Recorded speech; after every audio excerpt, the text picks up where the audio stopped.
నమస్తే, welcome to career guide. ప్రస్తుతం మనతో పాటు ఉన్నారు ఇమిగ్రేషన్ లాయర్ రాహుల్ రెడ్డి గారు. సార్ నమస్తే అండి. నమస్కారం అండి.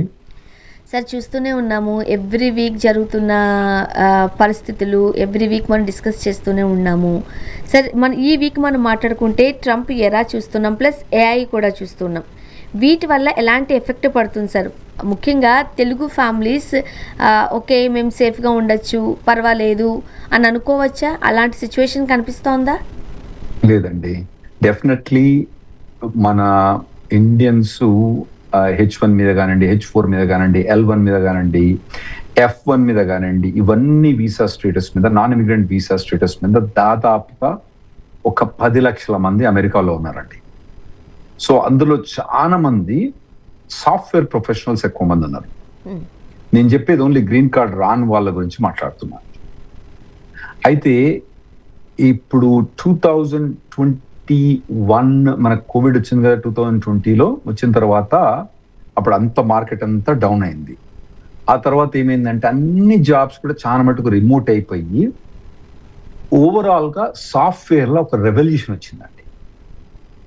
అప్పుడు దాదాపు 2021-22లో ల్యాప్టాప్స్ అనేది అవైలబిలిటీ లేకుండా కొందామన్నా కానీ వాడు డబుల్ ట్రిపుల్ ప్రైస్ చేసి పడేసారు. ప్రతి ఒక్క డిమాండ్ సాఫ్ట్వేర్ దాన్ని హార్డ్వేర్ కానీ డిమాండ్ అయిపోయి అప్పుడు ఏమైందంటే ఆ టైంలో ఉన్న సాఫ్ట్వేర్ ప్రొఫెషనల్స్ అందరికి చాలా మట్టుకు శాలరీస్ డబల్ అయిపోయినాయి. ఏది నేను చెప్పేది 2021 నుంచి 23 మధ్యలో శాలరీస్ కనీసం 50% నుంచి 100% పెరిగిపోయినాయి. దాదాపు డబల్ అయింది. చాలా మంది హైక్ అయిన తర్వాత సరే కొన్ని రోజులు 2023-2024 సస్టైన్ అయిపోయిన తర్వాత ఆర్టిఫిషియల్ ఇంటెలిజెన్స్ మొదలైంది అన్నట్టు, ఆర్టిఫిషియల్ ఎఫెక్ట్ మొదలైంది అన్నట్టు. ఈ సాఫ్ట్వేర్ లో మొదలైంది, మిగతా అన్నిట్లో మొదలైంది అన్నట్టు. ఒక సాఫ్ట్వేర్ రాయడానికి ఎంత టైం పడుతుందో ఇది వరకు, ఇప్పుడు దానికన్నా తక్కువ టైం పడుతుంది అన్నట్టు. మిడిల్ లెవెల్ మేనేజ్మెంట్ ఎగిరిపోయింది కొంత మటుకు, ప్లానింగ్ అనేది ఈజీ అయిపోయింది. సో దాంతో ఏమైందంటే జాబ్స్ అనేది తగ్గుకుంటా పోయినాయి. వీటన్నిటికి తోడు మన ట్రంప్ యాంటీ ఇమిగ్రేషన్ తెలుసు కదా, 2025 జనవరిలో పవర్కి వచ్చిన తర్వాత యాంటీ ఇమిగ్రేషన్ తోటి అతను వచ్చిండు కాబట్టి. సో ఇదివరకు ఏంటంటే ఇప్పుడు నా దగ్గర 10 మంది ఎంప్లాయీస్ ఉన్నారు. ఒక 4 H1 మీద ఉన్నారు, 6 US సిటిజన్స్ అనుకున్నాం. H1 ఇదివరకు ఏం చేసిందంటే ఎవడు మంచి పని చేయకపోతే వాళ్ళు తీసేసి, ఇప్పుడు ఎట్లా అంటే ఎవాల్యుయేట్ చేసి H1B ఓడ్ కనుక కొద్దిగా డౌట్లు ఉన్నా అని తీసి పడేస్తాం. ఎందుకంటే దీనికి ప్రాసెస్ చేయడం పేపర్ వర్క్ తలకాయ నొప్పి కదా. అదే US సిటిజన్ కొద్దిగా మార్జినల్ ఉన్నా వాళ్ళు ఉంచుకుంటాం, కానీ H1B కొద్దిగా మార్జినల్ అని తీసి పడేస్తాం అన్నట్టు. అన్లెస్ వాళ్ళు చాలా మంచిగా ఉంటే తప్పితే ఫస్ట్ పోయేది H1Bs, H4. సో ఇటువంటి అందువల్ల వాళ్ళని ఫస్ట్ తీసేస్తాం అన్నట్టు. సో అందుకోసం ఏంటంటే ఓవరాల్ గా సాఫ్ట్వేర్ ప్రొఫెషనల్స్ మీద ప్రెషర్ ఎక్కువైంది. మన 10 లక్షల మంది ఎవరైతే ఇండియన్స్ అక్కడ ఉన్నారో అలా దాదాపు 6 లక్షల మంది మన తెలుగు వాళ్ళే ఉన్నారు. ఈ 6 లక్షల వాళ్ళ తెలుగు వాళ్ళు, వీళ్ళ మీద ప్రెషర్ చాలా ఎక్కువైపోయింది. వాళ్ళ జాబులు తొందర పోయేటట్టు అయిపోయినాయి అన్నట్టు. సో అలా పోతున్నాయనే ఒక ఆలోచన తెలుస్తుంది కాబట్టి మన తెలుగు ఫ్యామిలీస్ ముఖ్యంగా లైట్ తీసుకుంటున్నాయా జాబ్ సెక్యూరిటీని? డెఫినెట్ గా వాళ్ళు తీసుకునేంత స్ట్రెంగ్త్ లో వాళ్ళు తీసుకోవట్లేదని నేను చెప్తా అండి. ఇప్పటికి కూడా చాలా మంది ఏం చేస్తారంటే ఆడ జాబ్ పెట్టుకొని ఇక్కడికి వచ్చి 15 రోజులు వస్తాం. నేను every day free Zoom call పెడతాం. మేము ఎవరైనా ప్రపంచంలో ఎక్కడైనా వచ్చి మా దగ్గర క్వశ్చన్ అడగచ్చు. 14 ఏళ్ళ నుంచి మేము చేస్తున్నాం. అందులో వాళ్ళు వచ్చి చెప్తారు, నేను ఇట్లా మా ఆవిడ ప్రెగ్నెంట్ అయితే నేను 10 వీక్స్ లీవ్ తీసుకున్నా. 10 లీవ్స్ తీసుకున్న తర్వాత నేను పోయి జాయిన్ కాగానే ఎంబడే వాడు తీసేసిండు అన్న జాబు అంటాడు. అరే నాయన, మరి నువ్వు 10 వీక్స్ లీవ్ తీసుకున్నప్పుడు వాడు వేరే వాళ్ళని పెట్టుకొని ఉంటాడు కదా నీ జాబ్లా, ఎందుకంటే నీ జాబు పెట్టుకొని ఉంటాడు కదా అంటే వాడు పెట్టుకోలేదా. ఒకటి వాడు 10 వారాలు నువ్వు కనుక జాబ్ లేవనుకో, నువ్వు 10 వారాలు జాబ్ లేకపోయి వాడు వేరే వాళ్ళని పెట్టుకోలేదంటే నువ్వు ఆఫీస్లో ఇంపార్టెంట్ కాదన్నట్టు కదా. రెండు రిస్కే. ఇప్పుడు నువ్వు 10 వారాలు కనుక పోతే నువ్వు 10 వారాలు వేరేని రీప్లేస్ చేయకపోతే అసలు నీ జాబే వేస్ట్ ఏమో అనే ఫీలింగ్ ఎంప్లాయర్కి వచ్చేస్తుంది. మీరు చెప్పండి, నేచురల్ వస్తుందా రాదా? అదే రెండు రిస్కే. ఒకవేళ వేరేని రీప్లేస్ చేసిన అనుకోండి, వాడు నచ్చిండు అనుకోండి, మరి నువ్వు అవసరం లేదు కదా. వాడు ఆవిడ ఉన్నప్పుడు మళ్ళీ వాడిని తీసేసి నేను పెట్టాలి కదా. ఈ రెండిట్లో ఏదైనా ఒకటి అయింది. ఒకటి ఏంటంటే నిన్ను రీప్లేస్ చేయాలి, రీప్లేస్ చేస్తే పోతే వాడు కథం, నేను అవసరం లేదు నువ్వు. సో ఈ ఇన్ని వారాలు నువ్వు లీవ్ పెట్టకు. 1 వారం అంటే పర్వాలేదు, 2 వారాలంటే మ్యాక్సిమం. అంతకన్నా ఎక్కువ ఆ 2 వారాల్లో కూడా నేనైతే నన్ను అంటారన్నట్టు, రాహుల్ నువ్వు వెకేషన్ ఉన్నప్పుడు వారానికి నేను 40 గంటలే పని చేస్తాను అంటారు, కానీ 40 గంటలు లేదు. కానీ వెకేషన్లు ఉన్నప్పుడు నేను దాదాపు 20-25 గంటలు పని చేస్తా ఏది వారానికి. నేను పని చేస్తున్నప్పుడు అది వేరే విషయం. సరే, మా ఆవిడ నన్ను అందరు క్రిటిసైజ్ చేస్తారు, సరే వర్క్ ఆలిక్ అది వేరే విషయం. కానీ ఇన్ జనరల్ గా ఎప్పుడు కూడా మనం ఇంకొన్ని మనం మొత్తమే మనము 10 వారాలు పోయి ఆడ మనం లేకుంటే మొత్తం పని నడిచిందంటే మనం బేకార్గా. వేరే రీప్లేస్ చేసిందంటే వాడు తీసుకోవచ్చు. ఇది మీరు చాలా దృష్టిలో పెట్టుకోండి. మేము చాలా మటుకు లేఆఫ్స్, అంటే కొన్ని లేఆఫ్స్ అవాయిడ్ చేసేటుంటాయి, కొన్ని చేయటి ఉంటాయి. ఇండియాకి వచ్చినప్పుడు వీళ్ళు మంచిగా 5-6 వారాలకు వస్తారండి. వచ్చినప్పుడు వాడిని కథం, ఆడ జాబ్ పోద్ది వానికి. అది మెయిన్. వీడు లీవ్ తీసుకొని అక్కడ జాయిన్ కాగానే జాబ్ పోద్ది. అంటే ఇప్పుడు ఈ ఇండియా ట్రిప్స్ కి రావడం, ఈ లాంగ్ వెకేషన్స్ తీసుకోవడం అనేది ప్రమాదకరమే. డెఫినెట్లీ ప్రమాదకరమే. ఇప్పుడు మనం ఉన్నదే వాలటైల్ సిచ్యువేషన్ అవ్వండి. మనం తుమ్మితో ఊడ్చిపోయేది ముక్కు మనది. ఏది నాన్ ఇమిగ్రెంట్ వీసా స్టేటస్. అందులో మీరు నాటకాలు ఆడతా, నేను 10 వారాలు తీసుకుంటా, 5 వారాలు తీసుకుంటా, 6 వారాలు వెకేషన్ తీసుకుంటా అంటే మంచిది కాదు. ఎందుకంటే వాడు మిమ్మల్ని, ఇప్పుడు వాన్ బిజినెస్ నడవాలి కదా. ఇప్పుడు మనం రానంత మాత్రాన ఆ టీవీ నడవదంటే ఎట్లా? ఇవాటి నడవాలి. మీరు లేకపోయినా నేను లేకపోయినా నడవాల్సిందే. వాళ్ళు ఏదైనా చేసి నడిపిస్తారు. నడిపించకపోతే మనం, సో దానికోసం వీళ్ళు ఏం చేయాలంటే అంత పెద్ద వెకేషన్ తీసుకోరాదు. అది మెయిన్ అడ్వైజ్ అండి. వీళ్ళు వింటారు, పెళ్లికి వస్తానో కదా, పెళ్లికి నువ్వు 6-8 వారాలు రాకపోతే ఎట్లా, 5 వారాలు ఎట్లా, ఏదో మరి ఈ పెళ్లి ఏందో మరి. ఎందుకంటే నాకైతే నేను 2 రోజుల పెళ్లి చేసుకొని, అప్పుడేముందండి ట్రైన్లో ఎగరేసుకొని అమ్మాయిని ఎగరేసుకొని వచ్చి పెళ్లి చేసుకున్న రకం అట్లుండే అప్పుడు. మరి ఇప్పుడేమో కాలం మారిపోయింది. ఏం పెళ్లిలు, 10 వారాల పెళ్లిలట, 12 వారాల పెళ్లిలట, అదేందో అర్థం కావట్లేదు. మళ్ళీ ఆ ఫంక్షన్లు, ఎన్ని ఫంక్షన్లు ఇవన్నీ వాడు అక్కడ అమెరికా నుంచి ఇక్కడికి వచ్చి ఏం చేసినప్పుడు కథ పంజాబ్ కూడా చెప్తుంది. సార్, ఇప్పుడు చాలా మందికి ఒక కాన్ఫిడెన్స్ ఉంటుంది, వాళ్ళ వర్క్ విషయంలో కావచ్చు, వాళ్ళ కంపెనీ వైజ్గా కావచ్చు. ఆ కాన్ఫిడెన్స్ ఎట్లా ఉంటుందంటే, నేను ఇర్రిప్లేసబుల్, నన్ను ఎవ్వరూ రీప్లేస్ చేయలేరు, ఈ ఆలోచన కొంతమందిలో కనిపిస్తూ ఉంటుంది. అంటే ఈ సిచ్యువేషన్స్లో అలాంటి ఆలోచన కలిగి ఉండడం రాంగ్ అంటారా? ఖచ్చితంగా అండి. ఎప్పుడైతే టోస్ మీద ఉన్నారనుకోండి, ఓకే, మన జాబ్ ఎప్పుడైనా పోద్ది. మన రెజ్యూమే రెడీ చేసి పెట్టుకోవాలి. ఒక బుక్ ఉంది, హూ మూడ్ మై చీజ్ అని ఉంటుంది అన్నట్టు.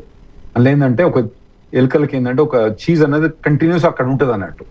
అది ఏమనుకుంటే ఎప్పుడు ఉంటుంది అనుకుంటుంది, కథం అయినప్పుడు దానికి ఏం చేయాలో తెలియదు. సో ఎప్పుడైతే టోస్ మీద రెడీ ఉండాలి, రెజ్యూమే రెడీ చేసుకొని నువ్వు మార్కెటబుల్ రెడీ ఉండాలి. ఇప్పుడు నేను కూడా అనుకుంటా, ఓకే రెడీ నేను పీసీలో పనిచేస్తున్నాను, ఇప్పుడు నేను మేనేజింగ్ పార్ట్నర్ కాదు, నన్ను వాళ్ళు తీసేస్తే ఏం చేయాలి, నెక్స్ట్ నా దగ్గర ప్లాన్ ఉంది. నాకు I think so, I have a skill set that is the good enough to go find a job or do what ever it is necessary.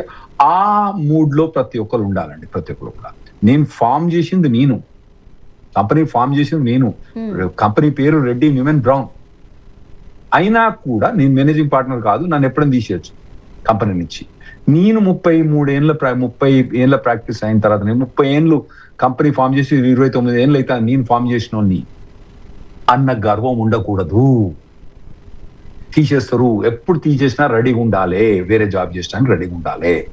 మీకు చిన్న ఎగ్జాంపుల్ చెప్తాను. ప్రపంచంలో నెంబర్ 1 కంపెనీ ఏందండి?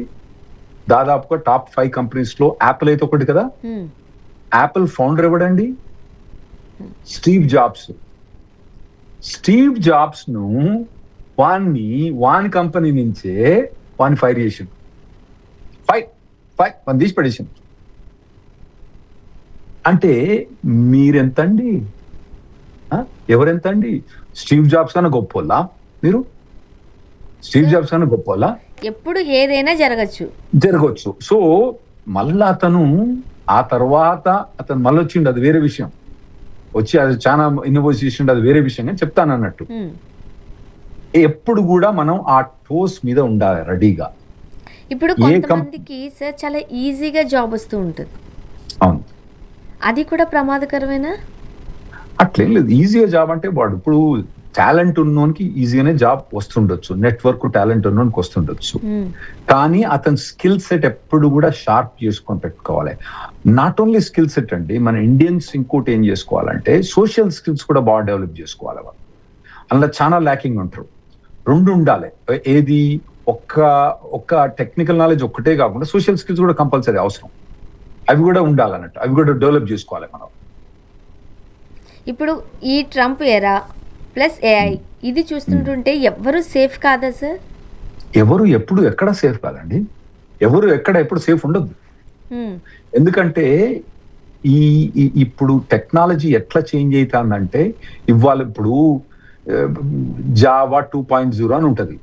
దాన్ని పట్టుకుని కూర్చున్నాం అనుకోండి, జావా 8.0కి వెళ్ళిపోయింది, జావా వెళ్ళిపోయింది, ఏ వచ్చింది, ఏ జావా ఇంకేవో వచ్చింది, .NET వచ్చింది. అన్ని స్కిల్స్ డెవలప్మెంట్ ఉండాలి. ఏ డెవలప్మెంట్ అయితే సాఫ్ట్వేర్లు అవుతుందో అంత ఫాస్ట్ డెవలప్మెంట్ ఎక్కడ కావట్లేదని మనం అందరం అగ్రి అవుతాం కదా. అందులో మాత్రం బస్సులలో కానివ్వండి, కార్లలో కానివ్వండి, అందులో ఏదైతే బస్సులు కార్లు ఇదివరకు 20 ఏళ్ళ కింద ఎట్లున్నాయో అట్లేమైనా పెద్ద డెవలప్ కాలేదు. మీరు 20 ఏళ్ళ కంప్యూటర్ పట్టుకొచ్చి ఇప్పుడు పడింది అనుకోండి, అది ఎట్లుంటుంది, అది పనే చేయదు. అర్థమైందా? మీకు 20 ఏళ్ళ ఫోన్ పనిచేయదు, 20 ఏళ్ళ ఐప్యాడ్ పనిచేయదు. 10 ఏళ్ళు అయి కాదు, 3 ఏళ్ళే అండి, 3 ఏళ్ళే. ఐఫోన్ 3 ఏళ్ళే, ఐప్యాడ్ 3 ఏళ్ళే, కంప్యూటర్ 3 ఏళ్ళే, ఆ తర్వాత పనికిరాదు అది. అలాగే మనం కూడా మన స్కిల్ కనుక డెవలప్ చేయకపోతే 3 ఏళ్ళ కింద కంప్యూటర్ మాదిరి పడేయాల్సి వస్తుంది, వాడు పడేస్తుంది. దాన్ని ఎప్పటికప్పుడు ర్యామ్ గీమ్ ఎట్లయితే మనం కొత్త కంప్యూటర్లలో అప్గ్రేడ్ అవుతాయో, మన టెక్నాలజీని, మన సోషల్ సిస్టమ్ ను, మన మొత్తం గైడెన్స్ అన్ని కూడా మనం అప్డేట్ చేసుకోవాలి. ఇదివరకు మనం 12 గంటలు పని చేస్తే ఇప్పుడు 13 గంటలు పని చేయాలి, ఇంకా 16 గంటలు పని చేయాలి. స్ట్రాంగ్ గా పని చేసుకుంటే కూర్చోవాలి. లేకపోతే మీ తిండి వాడు మీ తిండి వాడు మీ లంచ్ వచ్చి వాడు తీసుకుపోతాడండి. ఇప్పుడు ఇన్ని స్ట్రగల్స్ మధ్య అమెరికా వెళ్ళిన తర్వాత సార్, అమ్మయ్యా నేను సేఫ్ అనే నమ్మకం మనం ఇంకా పెట్టుకోవాలా? మీరు ఇన్ని చెప్తుంటుంటే భయం అవుతుంది. భయం కాదండి, ఎక్కడ ఉన్నా కూడా ఈ ప్రిన్సిపల్ అన్నది ఎక్కడ కూడా ఇదే ప్రిన్సిపల్ అండి. ఈ ప్రిన్సిపల్ ఇండియాలో కూడా సేమే, యుఎస్ లో కూడా సేమే. కాకపోతే యుఎస్ లో వర్క్ కల్చర్ ఎక్కువ. వాడు అక్కడ మంచి కష్టపడి పని చేస్తే సోషల్ స్కిల్ మంచుకుంటే టక్ డెవలప్మెంట్ వస్తుంది. మన ఇండియాలో పెద్ద కంపెనీస్ ఉన్నాయండి. ఒక్క కంపెనీ పెద్ద కంపెనీ అని మీరు సిఇఓని ఫారినర్ చూపెట్టండి, ఒక్క సిఇఓ ఫారినర్ చూపెట్టండి. సో టాలెంట్ కు యుఎస్ఏ వత్తు పలుకుతుంది, టాలెంట్ కు ప్రమోషన్ ఇస్తుంది. ఎన్ని కంపెనీస్ అండి, ఎన్విడియా ఫారినర్ కంపెనీయే, స్టీవ్ జాబ్స్ మన అయ్యా సిరియా నుంచి వచ్చిన అతనే, Tesla founder CEO south Africa నుంచి వచ్చిన అతనే, గూగుల్ సిఇఓ సుందర్ పిచ్చే తమిళ అతనే, Microsoft CEO biggest company in the entire world, top 1 of the biggest company in the entire world, మన హైదరాబాద్ అతనే. ఎంతమంది లేనటువంటి టాలెంట్. సో టాలెంట్ కు ప్రమోషన్ కు కష్టపడి పనిచేసే వాళ్ళు, తెలుగున్న వాళ్లకు, టెక్నాలజీ అయి ఉన్న వాళ్లకు, మంచి డెసిషన్ తీసుకున్న వాళ్లకు అమెరికా దాని తెలుగులో ఏమంటారు తెలియదు, పాదాభివందనలు చేసి నెత్తిమే పెట్టుకొని కూర్చుంటుందండి. కాకపోతే మీరు కనుక పని చేయకపోతే ఆ నెత్తి నుంచి తీసి టక్కున తీసి కింద పడేసుకుంటేస్తారు. రెడీగా ఏం చూడరు వాళ్ళు, ఏం సెంటిమెంట్ ఉంటుంది వాళ్ళకు. నువ్వు పెర్ఫార్మ్ చేస్తావా, మంచుకుంటావా, నిన్ను తీసుకుని నెత్తి మీద పెట్టి కూర్చోలేదా సుందర్ పిచ్చే? అతను కంపెనీ ఫామ్ చేసిండా అండి? టెస్లా మాదిరి, ఎన్విడియా మాదిరి కంపెనీ ఫామ్ చేసిండా? చేయలేదు కదా. అతను టాలెంట్ పెట్టి అక్కడికి పోయింది కదా. మన సత్యానాథలో ఉన్నాడు కదా, హైదరాబాద్ పబ్లిక్ స్కూల్ అతను పోలేదా? ఎక్కడ పోలేదు? పోతారు. టాలెంట్ బట్టి వాళ్ళ యొక్క ఎబిలిటీని బట్టి అక్కడ ఎక్కడికైనా పోతారు. స్కిల్స్ ని డెవలప్ చేసుకుంటే ఆడ ఏం డిస్క్రిమినేషన్ లేదు. కాకపోతే ఇప్పుడు మనకి H1 మీద ప్రెషర్ ఇంకా ఎక్కువ ఉంటది. అమెరికన్స్ కున్న ప్రెషర్ కన్నా మనకి ఎక్కువ ఉంటది. మన బార్ అన్నది హై. వాళ్ళందరూ 2 ఫీట్లు జంప్ అయితే మనం 3 ఫీట్లు జంప్ కావాలి హైకి. వాళ్ళందరూ 8 గంటలు పని చేస్తే మనం 12 గంటలు పని చేయాలి. సార్ ఇప్పుడు లాంగ్ వెకేషన్స్ గురించి ఇంతకుముందు మీరు చెప్పినట్లు అట్లా వెళ్తే రిస్కే. కాకపోతే ఒకవేళ అక్కడ మేనేజర్ మనకు తెలుసు అనుకోండి, మనతో చాలా ఫర్గా చాలా క్లోజ్గా ఉంటారనుకోండి, ఆ టైంలో పర్మిషన్ తీసుకుంటే సరే మరి త్వరగా వెళ్ళి వచ్చే ఏదో చెప్పారు పంపించారు, అప్పుడు మనం సేఫ్ అనుకోవచ్చా? అక్కడ ముఖమే చెప్పరండి వాళ్ళు. ఇక్కడ మేనేజర్ చూస్తా, మీరేంది సార్ సార్ సార్ సార్ అంటారు. వాడు మేనేజర్ అంటే భయపడతారు. ఓకే, మేనేజర్ అంటే భయపడతారు. ఇక్కడ యుఎస్ లో అట్లా ఉండదు. ఎవ్వరికి ఎవడు సార్ కాదు, ఎవ్వరికి ఎవడు కాఫీ ఇయ్యాడు, ఎవరికి వాడే కాఫీ తెచ్చుకుంటాడు. ఓకే, ఆడ కాఫీ ఇచ్చేటోళ్ళు ఉండరు, మేమే కాఫీ ఇచ్చేటోళ్ళం. కస్టమర్ వస్తే మేమే కస్టమర్ కాఫీ ఇస్తాం. ఏ కస్టమర్ వచ్చినా గానీ ఆ కస్టమర్ కాఫీ కానీ టీ కానీ ఏ లాయర్ అయినా మేమే పోయి తీసుకొస్తాం. ఏమైనా కి పడితే మేమే ఊడుస్తాం అక్కడ. ఓకే, ఆడ మేనేజరు గినేజరు అక్కడ భయం అన్నది ఉండదు. మ్యూచువల్ రెస్పెక్ట్ ఉంటది. ఎంప్లాయర్ కి మ్యూచువల్ రెస్పెక్ట్, గౌరవం ఉంటది. మీరు మేరే దగ్గర పోయి నేను పోవాలి మావిడ ఏడుస్తాంది ఇది అంటే వాడు ఏమంటాడు? సరే అంటాడు. వానికి సరే అంటాడు. సప్పుడే కూర్చో అని ఇండియాలో మాదిరి అన్నారు అక్కడ. అని ఏం చేస్తాడు వాడు? వాని బిజినెస్ నడుపుకోవాలి కదా. మీరు ఇప్పుడు 10 వారాలు పోతాను అనుకోండి, మీరు వాడు బిజినెస్ నడుపుకోవాలి కదా. ఏం చేస్తాడు వాడు? మిమ్మల్ని రీప్లేస్ చేయడానికి ఒకరిని పట్టుకొచ్చుకుంటాడు. పట్టుకొచ్చుకున్న తర్వాత వాళ్ళు నచ్చుతారు. వాళ్ళు నచ్చిన తర్వాత ఏమైంది? స్వర్ణ గారు బాయ్ అంటారు. సింపుల్. ఓకే అండి బాయ్, అంతే. ఒకవేళ కనుక మీరు 10 వారాలు మీరు లేకుండా నడిచింది అనుకోండి, అమ్మాయి స్వర్ణకి ఎందుకు జీతం వేస్ట్, లేకుండా నడిచిపోతాను కదా. మరి ఆ ఫీలింగ్ కూడా వచ్చేస్తుంది వాళ్ళకు. ఆ ఫీలింగ్ రానియకండి మీరు. సో నార్మల్ గా మనోళ్ళు యుఎస్ లో ఉంటే ఈ మధ్యలో ఈ ప్రెగ్నెన్సీ లీవ్ కానీ కొద్దిగా ఎక్కువ మొదలైంది. అది ఇంకోటి ఏంటంటే కాలిఫోర్నియాలో ఏంటంటే ఇంకా వాళ్ళకు ఒక లీవ్ ఎఫ్ఎంఎల్ఏ గిఫ్ఎల్ఎంఎల్ఏ అని చెప్పి గవర్నమెంట్ కి అప్లై చేసి వాళ్ళు డబ్బులు ఇస్తాను అన్నట్టు. కంపెనీ డబ్బులు ఇవ్వకుండా వాళ్ళు గవర్నమెంట్ డబ్బులు ఇస్తాను దాన్ని కూడా అప్లై చేస్తాను. ఎలిజిబుల్ ఉంటారు వాళ్ళు. అవన్నీ డబ్బులకు కకృతి పడి ఖతం అవుతుంది మనోళ్ళు. చాలా మంది దాన్ని బలవుతారు. నాకు వీడు కంపెనీ వాడు పైసలు ఇస్తలేడు కదా, బయట నుంచి వాడు పైసలు ఇస్తాడు కదా, కంపెనీకి నష్టం లేదు కదా, మనం 10 వారాలు నేను ఇంట్లో కూర్చుంటా అని వీడు అనుకుంటాడు. ఎంప్లాయర్ ఏమనుకుంటాడు? వాని పని పోతాంది, శాలరీ లేకున్నా కానీ వానికి కావాల్సిన పని అండి ఒకటి. ఎంప్లాయర్ కావాల్సిన పని, వాని పని చేస్తే వాడు అన్ని మన నెత్తి మీద పెట్టుకుని కూర్చుంటాడు. ఇప్పుడు అసలు అమెరికా వెళ్ళిన తర్వాత ఎందుకు మన వాళ్ళు అక్కడ ఇమ్మడలేకపోతున్నారు, ఎందుకు ఇబ్బంది పడుతున్నారు, వీటి గురించి కొన్ని పాయింట్స్ మాట్లాడదాం సార్. సాధారణంగా ఇక్కడి నుంచి మనం అక్కడికి వెళ్ళినా సరే అమెరికన్ కల్చర్లో మనం అంటే ఇన్వాల్వ్ కాలేకపోతున్నామా? డ్యామేజ్ చేస్తోందా? నేను కరెక్ట్ గా 33 ఏళ్ళు, ఈ రోజు 33 ఏళ్ళు అయింది పోయి అక్కడికి. అక్కడ పోతే డల్లస్ మొత్తంలో ఇట్లా చూస్తే ఎవడో ఒకటి దేశీగాడు కనబడితే వామ్మ దేశీగాడు కనబడ్డాడు అనేది. అయితే కంపల్సరీగా మేము ఇంటిగ్రేట్ కావాల్సి వచ్చింది అక్కడ. కొన్ని టౌన్స్ లో పోతే ఆడ ఇండియన్సే ఉంటారు. వాడు చూసి ఎక్కడి నుంచి వచ్చిన ఈ ప్రపంచం, ఎందుకంటే నల్ల తెల్ల చైనీస్ వాళ్ళు తెలుసు, మనల్ని ఎప్పుడు చూడలేవాడు. అటువంటి ప్రదేశాల్లోకి పోయినాం అన్నట్టు. అప్పుడు ఇమ్మడాల్సి వస్తుంది మనం. ఇప్పుడు కొత్తగా ఏమైందంటే డల్లాస్ పురమే తయారైపోయింది అక్కడ. అట్లాంటా పురమే తయారైపోయింది. వాళ్ళ సినిమాలు, వాళ్ళ సోషల్ గ్యాదరింగ్స్ వాళ్ళకే ఉంటాయి. బతుకమ్మ వాళ్ళదే, వీకెండ్ అదే. సినిమా థియేటర్లలో కూడా ప్రతి వీకెండ్ సినిమా అంతే. తెలుగు సినిమాలు ఇవే పోకుండా అక్కడ పోయి డప్పలు, డోళ్ళు, ఏరోప్లేన్లు వేసుకొని ఏమన్నట్లు చుట్టూ తిరిగేసి పాదాభిషేకాలు ఇవన్నీ పెట్టుకొని రైళ్లు మొత్తం మొదలు పెట్టే మటుకు కొద్దిగా ఇంటిగ్రేషన్ అనేది కొద్దిగా తగ్గినట్టు కనబడుతుంది. ఇంకోటి ఏంటంటే వీళ్ళు కంపెనీస్ వల్ల ఇప్పుడు 1000 మంది ఉన్నారు అనుకోండి, అందులో ఒక 100 మంది ఇండియన్స్ ఉన్నారు అనుకోండి, ఓన్లీ ఇండియన్సే కలిసిపోతా అంటారు అన్నట్టు. లంచ్కి పోయినా కూడా, డిన్నర్కి పోయినా కూడా, ఇటువంటి అన్ని సోషలైజేషన్ కూడా. సో ఇవి కొద్దిగా తగ్గియాలి మనము. అంటే మన ఇండియన్ సర్కిల్స్ కే మనం పరిమితం అవడం వల్ల మన గ్రోత్ కూడా డౌన్ అవుతుంది. రైట్. ఇంకోటి మనం ఏం చేయాలంటే కొద్దిగా ఎఫర్ట్ చేయాలి ప్రతి దానికి. ఇప్పుడు మనం అమెరికన్ దగ్గర పోయి టక్కున పోయి వాడేమంటాడు అనుకోవద్దు. పోయి వాళ్ళు కొద్దిగా ఎక్కువ మాట్లాడితే మంచిగా అనుకుంటారు ఎవరైనా కూడా, ఎక్కడైనా కూడా. సో అక్కడ పోయి కొద్దిగా మాట్లాడాలి. వాడు ఏమనుకుంటాడు అనుకోండి, ఒకటి ట్రై చేయండి. ఎక్కువ ట్రై చేసి మీరు ఇంటిగ్రేట్ కావడానికి కావాలి. జాబ్ లో కూడా మీరు పెర్ఫార్మెన్స్ ఉండాలి, సోషల్ లో కూడా ఇంటిగ్రేట్ కావాలి. ఎందుకంటే ఇప్పుడు కొత్తగా అలిగేషన్స్, యూట్యూబర్స్ వచ్చి అక్కడ అలిగేషన్స్ ఏం చేస్తున్నారంటే ఒక కంపెనీలో మొత్తం అందరు ఇండియన్సే ఉంటుండ్రు అని చెప్పి వాళ్ళు వీడియోస్ తీసి పంపిస్తున్నారు. అంటే ఖచ్చితంగా కొన్ని కంపెనీస్ ఉంటాయండి, మీకు చెప్తే మీకు ఇక్కడ అంటే అర్థం కావు, కానీ ఒక 200 మంది ఎంప్లాయీస్ ఉంటే ఎంతమంది అమెరికన్స్ ఉంటారండి అందులో? 0. మొత్తం ఇండియన్సే ఉంటారు. సో అది వాళ్ళు ప్రమోట్ చేస్తానంట. అరే నాయన 200 మందిలో కనీసం ఓ 10 మందో 20 మంది అమెరికన్స్ ఉండాలి కదా అని చెప్పి వాళ్ళు ప్రమోట్ చేస్తానండి. నన్ను కూడా వచ్చి అడుగుతారు మరి అంటే అందరు అంటారు అన్నట్టు వాళ్ళు నాకు ఇస్తారన్నట్టు. నన్ను కూడా వచ్చి అంటారు నీ కంపెనీలో ఇండియన్స్ మా కంపెనీలో ఇండియన్స్ ఏం లేదు, అందరు లాయర్స్ అందరు అమెరికన్సే, నేను ఒక్కనే ఇండియన్ అంతే. సో నేను చెప్తాను కదా 200 మంది ఉంటే ఒక్కడు కూడా అమెరికన్ ఉండలేదు. సో అది ఇంటిగ్రేషన్ తగ్గిపోయింది కదా. ఏదో ఫాల్ట్ ఉంది, ఎక్కడో ఫాల్ట్ ఉంది, సిస్టంలో ఫాల్ట్ ఉందో, నీలోనో ఫాల్ట్ ఉందో, నువ్వు చేసే తీరులో ఫాల్ట్ ఉందో. ఎందుకంటే మా ఆఫీసులో లేరు, మీరు మా ఆఫీస్ ఫోటో చూడండి, ఒక్కడు కూడా ఇండియన్ నీకు లాయర్లో లేదు, ఒక్కడు కూడా లేడు ఇండియన్స్. సో ఎక్కడనో ఫాల్ట్ ఉంది, దాన్ని మీరు మోడిఫై చేయండి. ఎట్లా మోడిఫై చేస్తారు అనేది మీ ఇష్టం. ఇంటిగ్రేషన్ అనేది వెరీ ఇంపార్టెంట్.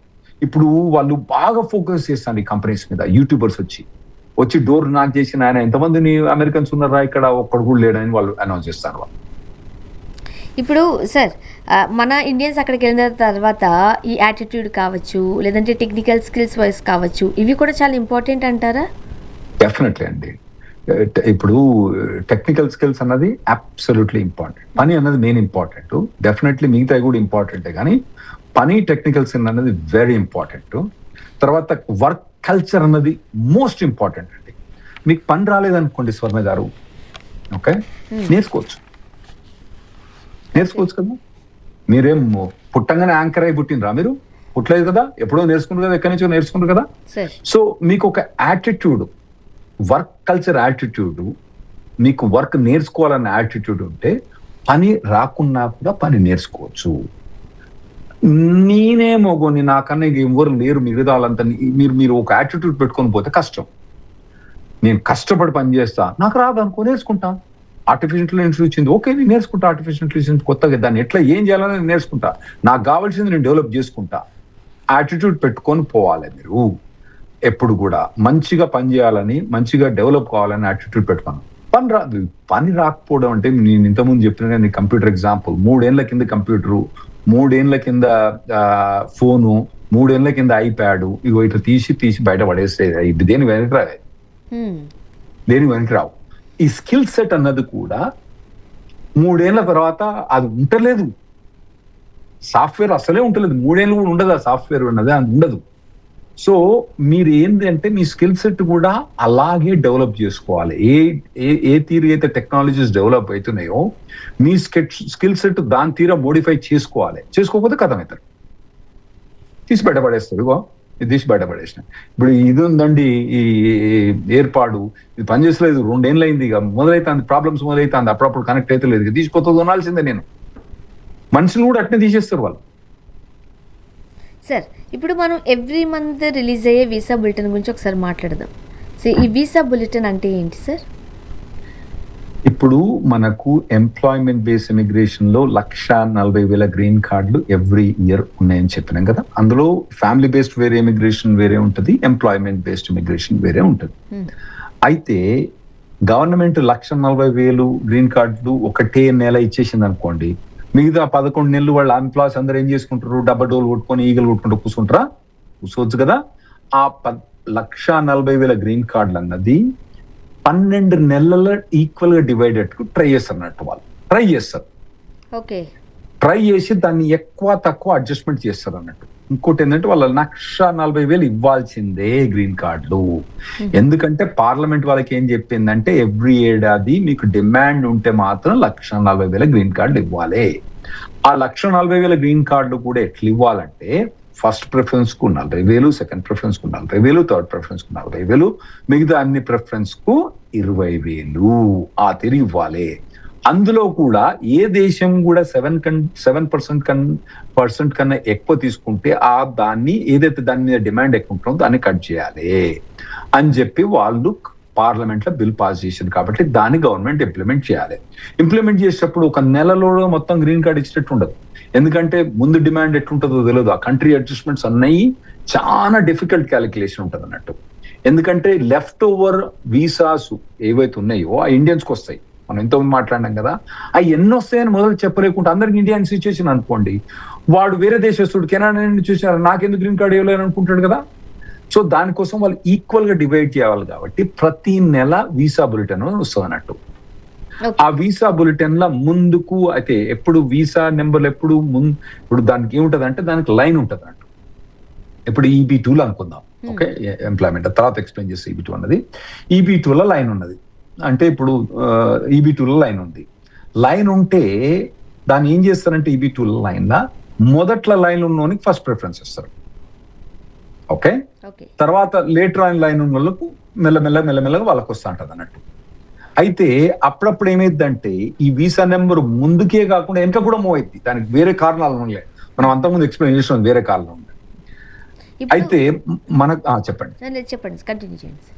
మనకు March visa bulletin, April visa bulletin లో ఏవైతే డేట్స్ మూవ్ అయినాయో 1.5 year మూవ్ అయింది 2 నెలల్లో. ఎంప్లాయ్మెంట్ బేస్ సెకండ్ ప్రిఫరెన్స్ కు 1.5, అంటే మోస్ట్లీ మన వాళ్ళందరూ ఎంప్లాయ్మెంట్ బేస్ సెకండ్ ప్రిఫరెన్స్ కు వస్తారు. 1.5 year మూవ్ అయింది. మనం ఇప్పుడు మే నెలకి వచ్చేమట్టుకుంటే ఇప్పుడు మే నెల మాకు ఏప్రిల్ 10th 15th మధ్యలో 16th మధ్యలో రిలీజ్ చేస్తారు. మే నెల వీసా బులెటిన్ కి వచ్చే మటుకు అరే మనకి ఇంకా మూవ్ అయిద్దేమో అన్న ఆశ బాగా ఉండే. ఆ వీసా బులెటిన్ అయినప్పుడు వీసా బులెటిన్ మేకి రిలీజ్ అయింది. మనకు చెప్పండి, మీరే చెప్తారు. ఇప్పుడు మే 2026కి వచ్చేసరికి మనకంత గుడ్ న్యూస్ వచ్చినట్టేనా సార్? లేదు, గుడ్ న్యూస్ రాలేదండి. ఎందుకంటే అంత ముందల్లా ఒక 2 months లో 1.5 year మూవ్ అయిపోయి ఈ మే మంత్ లో 0 days మూవ్ అవుతాయి. ఏ డేస్ కూడా మూవ్ కావట్లేదు. అదొక్కటే కాకుండా అందులో కూడా స్టేట్ డిపార్ట్మెంట్ వేరే ఉంటది, ఇమిగ్రేషన్ డిపార్ట్మెంట్ వేరే ఉంటది. స్టేట్ డిపార్ట్మెంట్ ఏంటంటే అది వీసా బులెటిన్ మూవ్ చేస్తుంది. ఇమిగ్రేషన్ డిపార్ట్మెంట్ ఏమో ఎవరెవరికి ఫైల్ చేసుకోవచ్చు, అందులో 2 dates ఇస్తుంది స్టేట్ డిపార్ట్మెంట్. అయితే నార్మల్ గా ఫైలింగ్ డేట్స్ అన్నది ఎప్పుడు కూడా ముందుంటాయి, ఫైనల్ యాక్షన్ డేట్స్ అంటే గ్రీన్ కార్డ్ ఇచ్చే డేట్స్ వెనుకుంటాయి. అయితే ఇమిగ్రేషన్ ఎప్పుడు కూడా అప్పుడప్పుడేమో ఫైనల్ యాక్షన్ డేట్స్ ఇస్తుంది, అప్పుడప్పుడు ఫైలింగ్ డేట్స్ ఇస్తుంది. ఏప్రిల్ మట్టుకు ఫైలింగ్ డేట్స్ ఇచ్చింది. నార్మల్ గా మాకు ఇయర్ అక్టోబర్ లో మొదలైతే ఫస్ట్ 3-4 months దాకా ఫైలింగ్ డేట్స్ ఉంటుంది. ఏప్రిల్ దాకా 6 నెలల దాకా ఫైలింగ్ డేట్స్ పెట్టింది. కానీ మేకు వచ్చేవాడికి ఏమన్నా ఓన్లీ ఫైనల్ యాక్షన్ డేట్సే, అంటే దాదాపుగా డేట్స్ ఒక 6 months వెనుక మూవ్ అయినట్టు, టెక్నికల్ గా మూవ్ అయినట్టు మే మంత్ లో. సో మొత్తానికి బ్యాడ్ న్యూసే. ఇప్పుడు ఎవ్రీ మంత్ వస్తుంది కాబట్టి ఇది టెంపరీ అనుకోవచ్చా సార్? అంటే ఈ ఇయర్ ప్యాటర్న్ ఏమన్నది మనకు అర్థమైద్దండి. ఏప్రిల్కి వచ్చే ప్యాటర్న్ ఏమైందంటే చాలా అడ్వాన్స్ గా మూవ్ అయిపోయారు వాళ్ళు. మేకి వచ్చే మటుకు వాళ్ళు వెనుకకు తగ్గినారు కాబట్టి ఈ ఇయర్ ముందుకు ఉండకపోవచ్చునని మేము ఊహాగానాలు చేస్తున్నాం అండి. డెఫినెట్లీ ఉన్నా కూడా 1-2-3 నెలలు అట్లా మూవ్ అయితే కానీ ఎక్కువ మూవ్ కావు అని మేము అనుకుంటున్నాం. సో వెయిట్ చేయాలి. ఫైలింగ్ డేట్స్ మాత్రం జనవరి 2015 ఏప్రిల్ మంత్, ఈ మంత్ లో జనవరి 2015 ఉన్నది. దాన్ని USCIS అతను ఫైల్ చేసుకోమని చెప్పిండు. కాకపోతే మేకి వచ్చే మటుకు అది వెనుక 6 నెలలు వెనుక మూవ్ అయింది కాబట్టి ఏమన్నా ఫైనల్ యాక్షన్ డేట్స్ మూవ్ అయితే కొద్దిగా మూవ్ కావచ్చును. ఏది సెప్టెంబర్ దాకా కొద్దిగా మూవ్ కావచ్చు, ఒక 5-6 నెలలు మూవ్ కావచ్చు అనే అవకాశం ఉంది.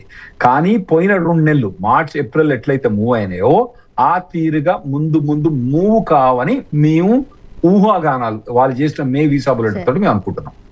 చూద్దాం సార్ ఏం జరగబోతోంది. థ్యాంక్ యూ సో మచ్ అండి. సో కానీ ఒకటి రండి చెప్పాలి సార్, ఈ వీసా బులెటిన్ అన్నది మళ్ళీ అక్టోబర్ లో మనకు కొత్త ఇయర్ వస్తుంది. అప్పుడు ఈ అక్టోబర్ వీసా బులెటిన్ లో మాత్రం చాలా మార్పులు వచ్చే అవకాశం ఉంది, చాలా మూమెంట్ అవకాశం ఉంది. సో ఎవరెవరైతే ప్రయారిటీ డేట్ దగ్గర పట్ల ఉన్నారు అనుకుందాం, అంటే జనవరి 2015 నుంచి దగ్గర పట్ల ఉన్నారు అనుకుందాం, వాళ్ళు చాలా కాషియస్ గా జాబ్ చేంజ్ చేయాలండి. వీలైనంత మట్టుకు వాళ్ళ దగ్గర వాళ్ళ కంపెనీ దగ్గర I-140 ఉంటే వాళ్ళు మూవ్ కావద్దు జాబ్. ఎందుకంటే మూవ్ అయిన అనుకోండి, కొత్త జాబ్ పోయింది అనుకోండి, అప్పుడు ప్రయారిటీ డేట్స్ మూవ్ అయినాయి అనుకోండి, కొత్త కంపెనీ గ్రీన్ కార్డ్ ఫైల్ చేయరాదు, అది వాళ్ళకి తెలుసు. అప్పుడేమైంది, కొత్త కంపెనీ మళ్ళా ఫైల్ చేయాలంటే లేబర్ సర్టిఫికేషన్ I-140 ఫైల్ చేయాలంటే 2-3 సంవత్సరాలు పడుతుంది. ఈ లోపల మళ్ళీ డేట్ వెనక పోయే ఛాన్స్ ఉంటుంది. సో దాన్ని కాషియస్ గా మూవ్ కావాలి. అక్టోబర్ లో అక్టోబర్ లో మనకు నిజ స్వరూపం అన్నది అక్టోబర్ లో కనబడుతుంది. అంటే మనకు సెప్టెంబర్ 10th నుంచి సెప్టెంబర్ 20th అప్పటికి మనకు అక్టోబర్ లో ఏమైంది అన్నది తెలిసిపోద్ది. అంటే ఇప్పటి నుంచి 5-6 నెలలకు మనకు తెలిసిపోద్ది అండి. సో వెయిట్ చేయాల్సిందే. రైట్ అండి. థ్యాంక్ యూ సో మచ్ అండి. Thank you so much. Thanks అండి.